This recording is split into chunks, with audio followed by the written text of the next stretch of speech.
In the spring, when kings usually went out to war, King David decided to stay behind in Jerusalem. One evening, as he walked on the roof of his palace, he saw a beautiful woman bathing. Her name was Bathsheba, the wife of Uriah, one of David's most loyal soldiers, who was away at the front lines fighting for the king.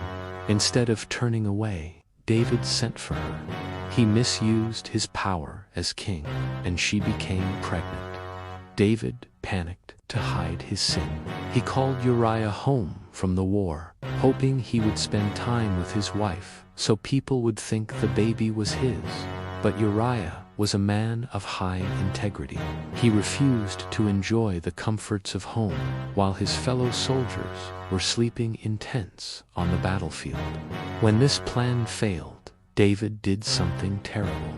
He sent a secret letter to his general, ordering that Uriah be placed in the heat of the fiercest battle and then abandoned.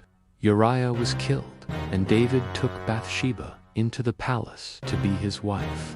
David thought his secret was safe, but God was not pleased. He sent the prophet Nathan to confront the king.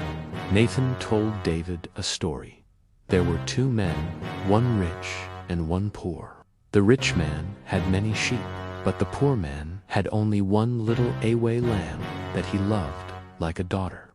When a guest arrived, the rich man didn't want to use his own sheep. Instead, he stole the poor man's lamb and cooked it for his guest.